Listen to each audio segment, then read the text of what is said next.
Dia manolotra ny araba ho anareo tsy ankanavaka ny tenako. Manolotra ny araba ho anareo rehetra tsy ankanavaka ny tenako. Indrindra fa isika fianakaviana. Tsindriako manokana any amin'izany ny Reny sy ny Zaza. Ity resaka ity dia resaka izay tokony ho ataony minisitry ny mponina sy ny fahasalamana. Kanefa dia ho ataoko satria efa vita ary efa totosa amin'ny atsakany sy andavany ny asan'ny filoham-pirenena. Efa mitsotsotra zay amin'izao fotoana izao ka leo mba manao ny asan'ireo minisitra ireo. Mampaninona koa nefa moa zany, ataoko fa tsy olana zany. Manomboka miodina ny toeram-pitsaboana manokana etsy amin'ny hôpitaly HGR etsy Ampefilo itsabo azy ireo. Zany zavatra zany zao dia tokony ataon'ny ministry ny fahasalamana manoloana ny parlemanta eo amin'ny gouvernemanta. Kanefa dia tsy vita ny asany dia ataon'ny filoham-pirenena zany ary avotany filoham-pirenena zay tsy mahavita ary tena avotany filoham-pirenena ireo zay tsy mahavita ny andraikitrany ao anatin'ny fitantanana an'ity firenena ity. Isan-kenimbolana dia manatanteraka ny herinandro an'ny fahasalaman'ny Reny sy ny Zaza isika. Ka efatra tapitrisa mahery ireo zaza latsaky ny 5 taona no voajery manokana. Mihoatra ny ray tapitrisa ny vehivavy be voka anaovana fitiliana manokana. Maimaimpona avokoa zany. Iny resaka teo iny zao dia resaka momba ny herinandro ny fahasalaman'ny Reny sy ny Zaza izay tsy ny tenako velively no namorona an'izany fa zavatra efa nisy ary zavatra efa natao ampolo taona ny maro ary tsy maintsy resahana. Zao no manam-potoana iresahana azy ary zao koa no tadidiko. Tsy mampanina koa no miteny hoe zao avo ataoko hoe te hiresaka an'izany dia resahako. Tsy olana zany zavatra zany fa dia resahantsika atao anatin'ity fotoana ity.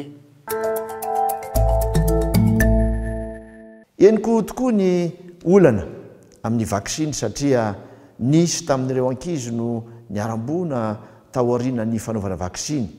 Baiko entitra nefa nomeko amin'ny anatanterahana fanadiadiana lalina. Isindray zao ny anakihana sy ilaza hoe firy volana aty aoriana ny filoha vao miresaka ny raharaha iny satria tokoa dia ny volana jona no niseho iny zavatra teo iny. Kanefa dia te laza aminao aho hoe zay le fomba fiasa vaovao, zay le fomba fiasa tena ho ataontsika. Ary hitatsika ny raharaha Antsakabary.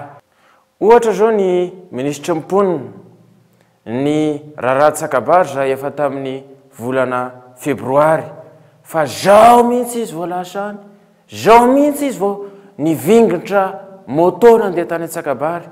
Ary te ilaza aminao aho hoe raha manana moto ianao dia mandehana makany Antsakabary mba mijery ny zava-mitrangany amin'izany Antsakabary zany. Ary tsy fampiandrasana io, te ilaza hoe tompona andraikitra isika ka raha misy moto tokantranonao zao ihany ianao dia mandehana makany Antsakabary fa ilaina mifankanesana azy. No niezaka nataony dia nomeny ny OMS azy ny marim-pakasitrahana manokana tamin'ny volana jolay teo.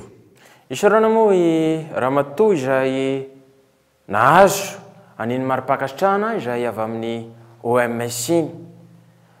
Ary tsy maintsy resahana iny, tsy maintsy tenenina iny satria azadino ary tsarovy fa sambany ramatoa no nahazo an'ireny ataontsika hoe marim-pakasitrahana sy fandokafana ireny.